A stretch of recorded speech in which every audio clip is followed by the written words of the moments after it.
Olá, meus queridos amigos do Everest. Continuando a nossa aula sobre direito civil, para finalizarmos os assuntos de direito de família, vamos agora começar a abordar o tema direito dos alimentos, né? Aos alimentos, sobre os alimentos que está regulado no nosso Código Civil, que ele tem lá de regulação, certo? Sobre direito a alimentos. Dos alimentos. Com relação ao tema direito a alimentos, pode-se informar que o Código Civil de 2002 regula esse direito em seus artigos 1694 a 1710, certo? O direito a alimentos, amigos, é um direito personalíssimo e intransferível, certo? Que visa garantir a sobrevivência e o sustento de uma pessoa que não possui recursos suficientes. Tem a ver até mesmo com a garantia da sua dignidade. Tá joia? Então, os filhos do casal têm direito a alimentos, o ex-cônjuge tem direito a alimentos, né? Quando o cônjuge não puder arcar com esse direito, é possível, inclusive, se cobrar, se houver condições econômicas, do pai do cônjuge, porque há um dever de solidariedade familiar que surge pós o casamento. Então, o direito de alimentos, ou o direito a alimentos, é um direito personalíssimo, intransferível, e ele visa garantir a sobrevivência e o sustento de uma pessoa que fez parte da sua família, ou faz parte da sua família, ou da sua prole, dos seus herdeiros, e por algum motivo, ele não está com condições e recursos suficientes para sobreviver, e aí você pode ser obrigado a quitar o que nós também chamamos de pensão alimentícia, certo? O objetivo é esse, garantir o sustento. De acordo com o Código Civil, os alimentos são devidos não apenas aos filhos, certo? Mas também ao parente ou ao companheiro, aos ascendentes e aos descendentes, que decorre de um dever moral até, não só legal, um dever moral de solidariedade entre os familiares. Tá joia? O valor dos alimentos deve ser fixado em conta das necessidades dos beneficiários e também das possibilidades de quem é o alimentante. É isso que tem que ser levado em conta. Os alimentos não devem ser um motivo de enriquecimento sem causa. Bom, os alimentos devem levar em conta as necessidades dos beneficiários que não estão conseguindo sobreviver e sustentar, como também as possibilidades do que tem o dever de alimentar, certo? Esses alimentos podem ser revistos sempre que houver alteração nas circunstâncias que levaram à imposição do valor. Além disso, ainda, o Código Civil estabelece que o dever de prestar alimentos é recíproco entre pais e filhos e entre irmãos. Então, não é só o marido que tem que prestar alimentos para a ex-esposa ou aos seus filhos, certo? Ou aos pais, né? Suponha que você, ou a um irmão seu, você está bem de vida, o seu irmão está passando necessidades, você é rico, com uma condição econômica boa, o seu irmão bem de vida, e você bem de vida e o seu irmão passando necessidade, né? Sem condições de se alimentar, porque está desempregado, porque está doente. Então, é dever moral da família se cuidar, ter solidariedade uns com os outros, reciprocamente uns com os outros. E esse seu irmão, que, por exemplo, está passando a necessidade, ele pode pleitear em juízo que você dê a ele alimentos. Você diz, professor, mas o meu irmão era vagabundo, nunca quis estudar, nunca quis trabalhar. Irmão, ele é seu irmão. Você não pode deixar ficar sem ter, pelo menos, o seu sustento. Compreende? Isso é um dever moral, dever familiar, né? Dever de respeitar e dever de solidariedade entre os membros de uma família. Certo? Então, ele é devido reciprocamente entre todos esses parentes, certo? Isso, claro que é preciso se mostrar o que nós chamamos de necessidade, né?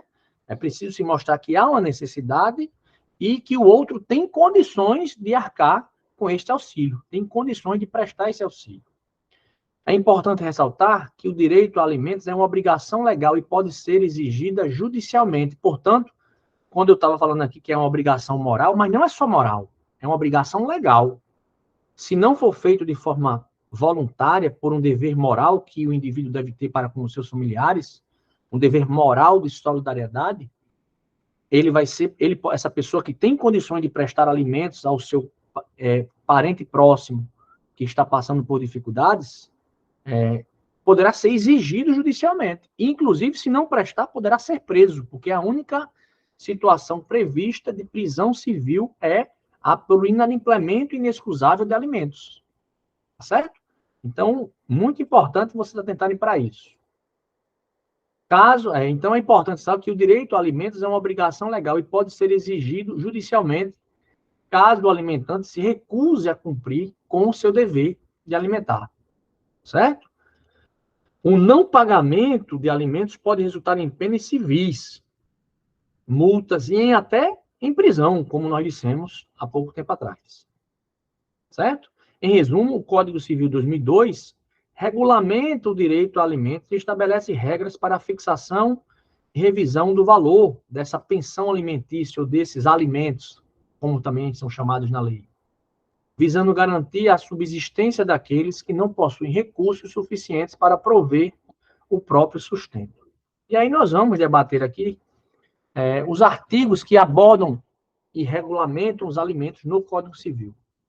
Diz o artigo 1694, podem os parentes, os cônjuges ou companheiros, pedir uns aos outros os alimentos de que necessitam para viver, de modo compatível com a sua condição social, inclusive para atender às necessidades de sua educação. Então, os alimentos não visam apenas garantir o acesso à comida, né? O artigo 1694 diz, podem os parentes, os cônjuges ou companheiros pedir uns aos outros os alimentos de que necessitam para viver de modo compatível com a sua condição social. Certo? Então, é uma condição social. Inclusive para atender às necessidades de sua educação. Então, não é só para fins de direito de comida, né? De obter suprimento alimentar mínimo, não. Os alimentos podem ser pedidos, inclusive, para satisfazer os investimentos e gastos com a educação da pessoa, do que está necessitado naquele momento, certo? Os alimentos devem ser fixados na proporção das necessidades do reclamante e dos recursos da pessoa obrigada. Então, é aquele binômio, necessidade de quem pede, possibilidade de quem pode pagar. Os alimentos serão apenas os indispensáveis à subsistência quando a situação de necessidade resultar de culpa de quem os pleiteia. Então, perceba, quando se tratar de alguém que está precisando de alimentos, e esse alguém precisa de alimentos por uma postura culposa sua, aí sim os alimentos serão apenas os indispensáveis à subsistência, ou seja, a manutenção corporal, física, né? Ou seja, os próprios alimentos, propriamente dito. Se ele tiver culpa de ter chegado àquela situação. Mas se ele não tiver culpa de ter chegado naquela situação, se for uma situação que fugiu ao seu controle, aí os alimentos poderão, inclusive, servir para atender às necessidades de educação. Tá certo? Fiquemos atentos a isso que diz o artigo 1694, parágrafo 2º. São devidos os alimentos quando quem os pretende não tem bens suficientes, nem pode prover, pelo seu trabalho, a própria mantença. E aquele de quem se reclamam pode fornecê-los, sem desfalque do necessário ao seu sustento. Então, você vai poder cobrar alimentos quando você não tem condições de prover e estará obrigado a lhe dar alimentos àquele parente, cônjuge, né, ou filho, né, que possa fazê-lo sem desfalcar o necessário ao seu sustento. O artigo 196 diz: o direito à prestação de alimentos é recíproco entre pais e filhos. Então, não são só os pais que têm que prestar alimento aos filhos. Às vezes, os filhos são bem-sucedidos, ficam ricos, e eles têm o dever de prestar alimentos aos seus pais, que se sacrificaram tanto, às vezes, para garantir uma educação aos filhos, eles galgaram alguns degraus, aí o cara vai lá e abandona os seus pais, os seus ascendentes. Aí tá errado, né? Então, esse ascendente, esse pai, poderá vir cobrar do seu filho os alimentos para a sua manutenção e sustento, certo? E também, e extensivo a todos os ascendentes, como eu disse a vocês, não é apenas o pai, não. É pai, avô, bisavô, recaindo a obrigação nos mais próximos em grau uns em falta do outros. Aí existe uma ordem de prioridade de cobrança desses alimentos, certo? Na falta de ascendentes, cabe a obrigação aos descendentes, guardada a ordem de sucessão, e faltando estes, aos irmãos, assim, germanos como unilaterais. Então, tanto faz ser irmão germanos, professor, o que é irmão germano? É aquele que é irmão por parte de pai e de mãe. E existem irmãos que são apenas por parte de pai ou apenas por parte de mãe. Esses são chamados irmãos unilaterais. Então, os alimentos, a obrigação cabe aos descendentes, na falta dos ascendentes. Certo? Guardada a ordem de sucessão. E faltando estes, caberá aos irmãos, ou seja, a obrigação dos irmãos de prestar alimentos. Assim mesmo, os germanos como unilaterais, ou seja, tanto faz ser um irmão bilateral, diríamos assim, né, por parte de pai e de mãe, como irmão unilateral. É, meus amigos, uma obrigação jurídica que decorre de um dever moral de solidariedade familiar. Certo? Beleza, professor, estou entendendo, entendi até a lógica do Instituto. Show de bola, então vamos lá.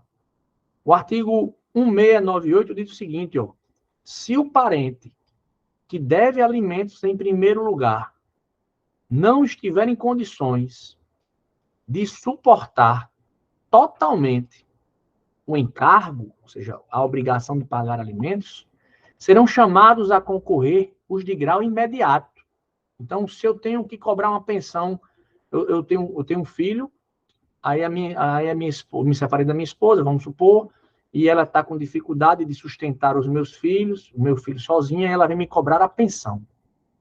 E aí, eu não estou com condições de pagar por completo o suficiente para que o meu filho tenha a garantia de manutenção. Eu estou passando por uma crise econômica. Só que os meus pais estão numa condição econômica boa.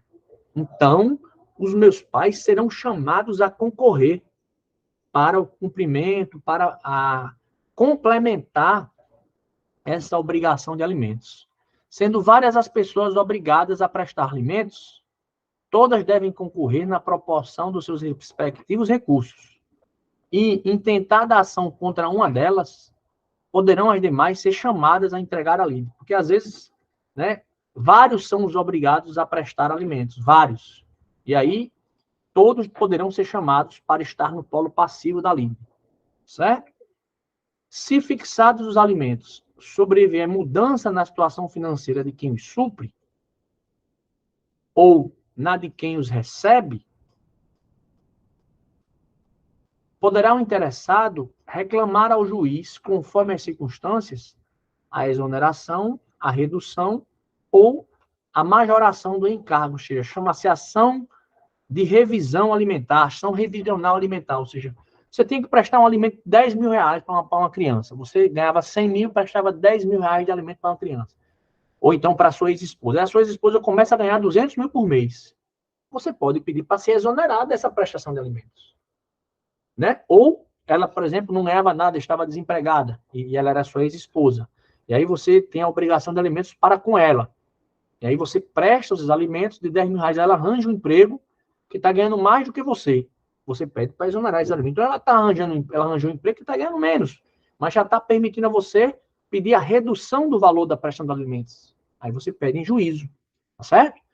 Ou, se por acaso, a necessidade dela aumentou de forma juridicamente justificável, né? Ela estava empregada, ganhava um valor X, um salário mínimo, e o marido prestava alimentos de um salário mínimo, e ela conseguia manter a condição social dela naquela situação. Só que ela é demitida, e aí ela fica sem condições, né, perde uma renda. Então ela ganhava 2 salários, caiu para 1. Ela pode pedir a majoração dos alimentos, caso o marido, o ex-marido, possa ter um patrimônio maior e arcar com esse outro salário que ela perdeu para ela manter a condição social dela. Lembrem, meus amigos, que a condição social está aqui definida, ó, de modo de que necessitem para viver de modo compatível com a sua condição social. Então, nesse caso, professor, mas não é só para a pessoa comer, não. Não. A obrigação de alimentos é para garantir a manutenção, a mantença da vida em condições sociais que a pessoa já possuía antes de necessitar dos alimentos. Joia? Beleza, professor, beleza. O artigo 1700 diz: a obrigação de prestar alimentos transmite-se aos herdeiros do devedor, na forma do artigo 1694. Então, os meus herdeiros, se eu tiver uma ex-esposa, eu tiver vários herdeiros, eu me casei, por exemplo, eu tenho uma ex-esposa que não conseguiu trabalhar, eu tenho a obrigação de prestar alimentos para ela, me caso de novo, tenho herdeiros desse novo casamento e ainda fico com a obrigação de prestar alimentos e morro. Essa obrigação que eu tenho de prestar alimentos, só que eu tenho muito patrimônio. Ah, seria bom que eu tivesse, né? Mas imaginemos que eu tenho, né?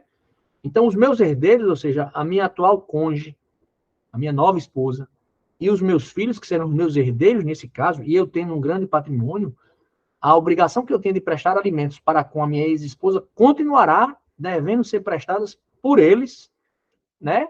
Nos limites da herança transmitida, evidentemente. Certo? Beleza. O artigo 1701 diz: a pessoa obrigada a suprir alimentos poderá pensionar o alimentando ou dar-lhe hospedagem e sustento, sem prejuízo do dever de prestar o necessário à sua educação quando menor. Às vezes é mais barato para você pensionar. O que é isso? É deixar a pessoa ficar lá morando com você, né? A pessoa obrigada a suprir os alimentos poderá pensionar o alimento. Você não, vem morar comigo, porque aí os seus alimentos poderiam ser reduzidos, a taxa que você paga, o valor que você paga, certo? Ou dar-lhe hospedagem e sustento. Então você chama ele para morar com você, o alimentando, e ainda fica obrigado aos gastos os gastos necessários com a educação, né? Dessa pessoa alimentanda, né? O alimentante é quem tem o dever de prestar alimentos. O alimentado ou alimentando é o que tem o direito de receber os alimentos. Show de bola. Parágrafo único. Compete ao juiz, se as circunstâncias o exigirem, fixar a forma de cumprimento da prestação. Né? Não havendo possibilidade de acordo, não havendo um acordo nesse conflito aí, caberá ao juiz determinar como será prestado os alimentos. E se você não prestar os alimentos, você pode ser preso se atrasar até 3 vezes, até 3 meses. Na separação judicial litigiosa, sendo um dos cônjuges inocente e desprovido de recursos, prestar-lhe-á o outro a pensão alimentícia que o juiz fixar, obedecidos os critérios estabelecidos no artigo 1694. Artigo 1703, ou seja, se eu me separei judicialmente e a minha ex-cônjuge, né, ex-esposa, não teve culpa do casamento, suponha que eu tenha me emocionado, né, e encontrado um amante, ela descobriu, então ela não tem culpa do casamento, do fim do casamento. E aí ela se separa de mim, certo? Ela não tem culpa. E se por algum motivo ela não tivesse recursos para se manter na sua condição social, né, o juiz poderia, certo? Designar, prestar-lhe o outro, né, a pensão alimentícia que o juiz fixar. O juiz é quem vai fixar o valor da pensão que eu vou ter que pagar a ela. Obedecidos os critérios estabelecidos no artigo 1694, que é o quê? A necessidade dela e as minhas possibilidades econômicas. Bom? Artigo 1703 diz: para a manutenção dos filhos, os cônjuges separados judicialmente contribuirão na proporção dos seus recursos. Lembrem que a obrigação de manter os filhos e cuidar dos filhos é comum de ambos os cônjuges, né? Não é apenas de um ou outro. Agora, cada um vai contribuir com a sua manutenção, com o custo financeiro que os filhos impõem aos pais, né? Na proporção dos seus recursos. Se um dos cônjuges separados judicialmente vier a necessitar de alimentos, olha o que diz aqui agora, já estava até dando esses exemplos antes de falar desse artigo, será o outro obrigado a prestá-los mediante pensão a ser fixada pelo juiz. Certo? Caso não tenha sido declarado culpado na ação de separação judicial. Ok? Parágrafo único. Se o cônjuge declarado culpado vier a necessitar de alimentos e não tiver parentes em condições de prestá-los, nem aptidão para o trabalho, o outro cônjuge será obrigado a assegurá-los, fixando o juiz o valor indispensável à sobrevivência. Ou seja, professor, quer dizer que pode acontecer de eu me separar do meu marido, certo? Porque ele me traiu e eu me separei dele. E aí eu sou bem de vida, eu sou uma servidora do Ministério Público do Estado da Paraíba, eu ganho 12 mil reais por mês. E o meu marido me traiu com a pessoa e eu o deixei. Ou seja, o culpado do fim do relacionamento conjugal foi ele, sim. Foi. E ele não tem nenhum parente, e ele está lá numa situação que ele não consegue trabalhar, né? Não tem mais não é qualificado, não tem condições de trabalhar, não tem nenhum familiar que possa arcar com os alimentos dele para ele pelo menos poder sobreviver. Então pode ser que eu, que nem tem culpa, seja obrigada pelo juiz a pagar a ele uma pensão mínima para ele sobreviver? Sim, pode ser. É isso que diz o parágrafo único. Esse é o caso.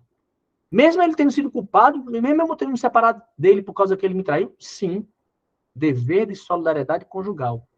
Nesse caso aí, a lei. É claro que você vai ser provocada de forma subsidiária. Se ele tiver parentes que possam arcar com os alimentos, ele vai ter que primeiro cobrar desses parentes, né? Ele vai ter que mostrar que não tem aptidão para o trabalho. Imagine que ele tenha ficado paraplégico por algum motivo, um acidente, né? E aí, não que a paraplegia impeça o indivíduo de trabalhar, mas ele já está paraplégico, com uma idade avançada, difícil inclusão dele no mercado de trabalho. E aí, se ele não tem aptidão para o trabalho, a lei é muito genérica ao definir isso, você, que não deu causa e não teve culpa da separação, poderá ser obrigado, em virtude do princípio da solidariedade familiar, a arcar com a prestação de alimentos desse seu ex-cônjuge. Claro, nesse caso, apenas com o indispensável para a sobrevivência dele. Tranquilo? Professor, quer dizer que então, só para vocês rirem um pouco, né? Quer dizer então que o corno pode ser obrigado a pagar a pensão? Pode. Certo? Pode. Não, primeiro, aquele que o traiu vai ter que buscar na sua família, mas se não tiver familiar capaz, o corno vai ser obrigado, pode ser obrigado a assegurar os alimentos para aquele que deu causa à separação. Por exemplo, traindo, né, o seu cônjuge. Certo? Beleza, professor. Com esse exemplo aí que o senhor me deu, eu estou revoltado aqui, mas eu vou acertar na prova se cair. Eu digo, o que eu quero é que você acerte na prova. É isso que eu quero, meus amigos, que vocês acertem na prova. Certo? Beleza, professor, tranquilo. Artigo 1715 diz o seguinte, ó. Para obter alimentos, o filho havido fora do casamento pode acionar o genitor, sendo facultado ao juiz determinar, a pedido de qualquer das partes, que a ação se processe em segredo de justiça. Eu já disse a vocês, quando nós estávamos tratando de processo civil, que as ações que envolvem questões de família, elas, por regra, podem ter o seu sigilo decretado, né? Tramitar em segredo de justiça, porque envolve a intimidade das pessoas, né? A privacidade, a intimidade, os sentimentos, que não dizem respeito ao público. Então, esse tipo de ação poderá sim tramitar em segredo de justiça. É uma das exceções ao princípio da publicidade do processo. Beleza, professor, beleza. Artigo 1706. Os alimentos provisionais serão fixados pelo juiz nos termos da lei processual. Beleza. Alimentos provisionais são aqueles que servem para provisão, ou seja, para a pessoa poder comer. Alimentos provisionais. Certo? Pode o credor não exercer, porém, lhe é vedado renunciar o direito de alimentos. O direito de alimentos, né, ele não é renunciável, ele é irrenunciável. Agora, o credor, ou seja, aquele que tem direito a alimentos, ele pode não exercer esse direito, mas o direito é dele, ele não poderá renunciar a esse direito. Tá bom? Sendo o respectivo crédito insuscetível de cessão, compensação ou penhora. O crédito que você recebe de alimentos, por ser verba de natureza alimentar, não pode ser objeto de cessão, compensação ou penhora, para que porque as verbas alimentares, elas não têm natureza negocial, comercial, empresarial. Elas têm uma finalidade de subsistência. E ninguém pode estar negociando com aquilo que tem a ver com a sua subsistência, que é o mínimo que você tem para sobreviver.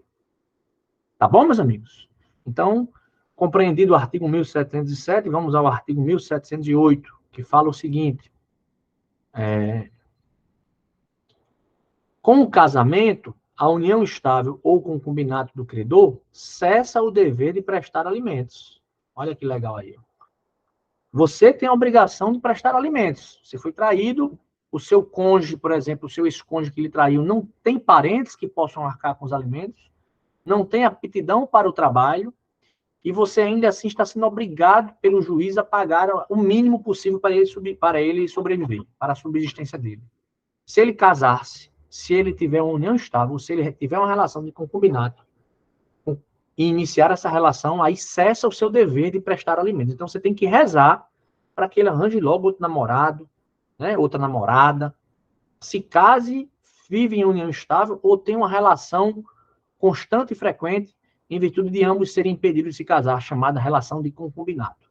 Aí você, provando isso em juízo, você vai se desobrigar da prestação de alimentos. Tranquilo, meus amigos? Tranquilo. Parágrafo único diz assim, ó, com relação ao credor, cessa também o direito a alimentos se tiver procedimento indigno em relação ao devedor. Certo? Ou seja, se o credor dos direitos a alimentos tiver comportamento indigno em relação ao devedor, também pode ser um motivo, né, para fazer cessar a obrigação de prestar alimentos. O que é comportamento indigno, professor? Somente o caso concreto vai dizer, mas vamos supor que o devedor tente matar o credor, né? Tentou matar, ou então tentou roubar o credor. Sem nenhuma dúvida, esses dois comportamentos são indignos, né? Ou então começou a difamar publicamente o credor. Então, isso pode resultar na desobrigação do credor em arcar com estes alimentos, certo? O artigo 1709 diz, o novo casamento do cônjuge devedor não extingue a obrigação constante na sentença do divórcio. Veja, se essa obrigação de prestação de alimentos tiver surgido de uma sentença do divórcio, que às vezes o juiz fixa um divórcio, né? Fixa na sentença um conjunto de obrigações, que não é só a prestação de alimentos, né? É um conjunto de divisão dos bens. Então, o que está dizendo no artigo 1709? O novo casamento do cônjuge devedor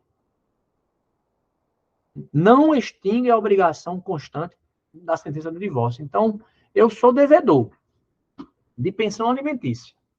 E aí eu me caso com outra pessoa, a minha obrigação fixada na sentença do divórcio continuará com a minha ex-cônjuge, com as minhas obrigações da família anterior que eu tive.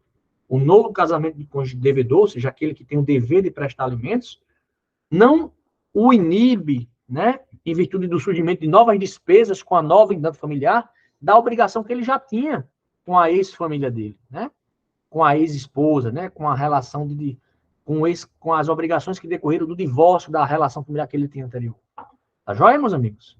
E, por último, em relação à questão dos alimentos, nós temos o artigo 1710 que diz, as prestações alimentícias de qualquer natureza serão atualizadas segundo o índice oficial regularmente estabelecido. Então, com esse videozinho já aí com alguns minutos, aí cerca de 25, 30 minutos, nós vamos encerrando aqui essa nossa apresentação e já postarei no mesmo canal no YouTube o terceiro vídeo falando da tutela, da curatela e da tomada da decisão apoiada, tá certo? Para vocês, meus queridos amigos, continuarem os estudos do assunto que ficou faltando no nosso curso de Direito Civil para o concurso do Ministério Público da Paraíba, né? Que também essa aula pode servir para você que quer revisar esse assunto, né? Me seguindo no meu canal, tá bom? Um abraço a todos, valeu, até a próxima.